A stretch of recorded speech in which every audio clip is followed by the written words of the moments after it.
एक बूढ़ी बकरी जंगल में रहा करती थी।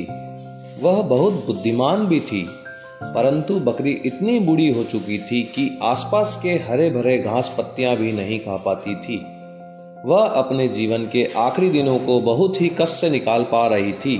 वह अपने जीवन से परेशान इधर उधर भटक रही थी। तभी उसको अचानक एक रास्ते पर जंगल के राजा शेर के पदचिन्ह नजर आए।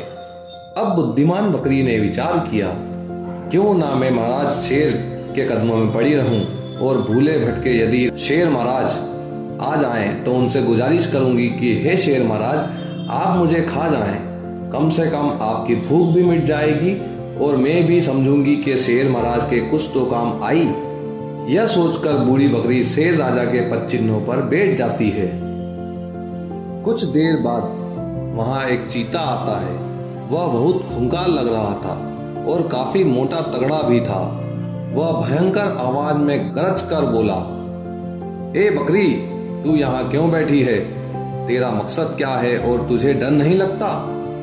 बकरी ने बड़े ही निर्भीक भाव से कहा, देखते नहीं, यह शेर महाराज के पदचिन्ह है और शेर महाराज ने ही अपने आदेश देकर मुझे यहाँ बिठा कर रखा है कि जब तक मैं वापस लौट ना आऊं तब तक तुम यहीं बैठे रहना। यही शेर महाराज की आज्ञा है। अब चीता क्या करता? वह धीरे से पूंछ हिलाकर दबे पांव 9-2-11 हो गया। जंगल का कोई भी जानवर बकरी को कुछ भी बोलता, वह उसे वो पदचिन्ह दिखा देती और कहानी बता देती और बुद्धिमान बकरी वहीं बैठी रहती। बहुत दिन गुजर जाने के बाद एक भूखी लोमड़ी वहां घूमते फिरते आती है और लोमड़ी ने अपने ललचाई नजरों से बकरी की ओर देखा और कहा, तुम यहाँ क्यों बैठी हो? तुम्हें इस घने जंगल में डर नहीं लगता?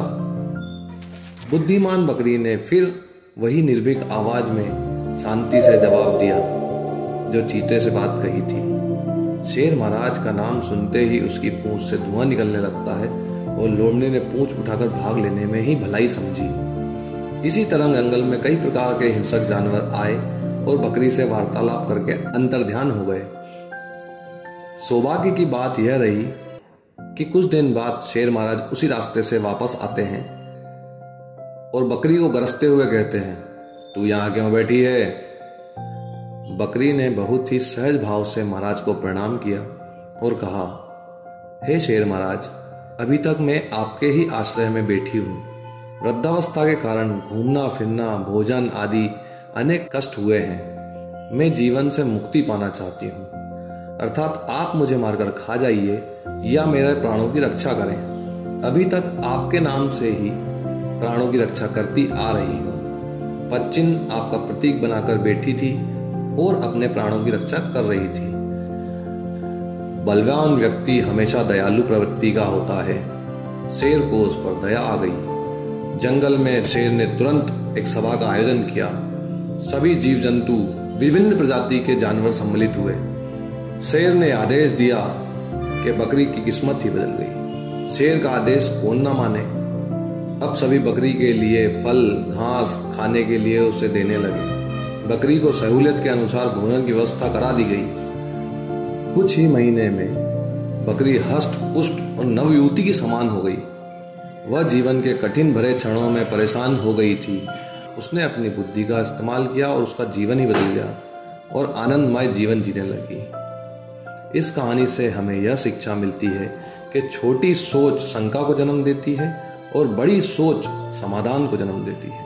हमें कभी भी कठिन समय में परेशान होने की जगह बुद्धि का इस्तेमाल करना चाहिए और अपनी कठिनाइयों को दूर करने का प्रयत्न करना चाहिए। इसी प्रकार की मोरल स्टोरीज के लिए हमारे चैनल को लाइक और सब्सक्राइब जरूर करें।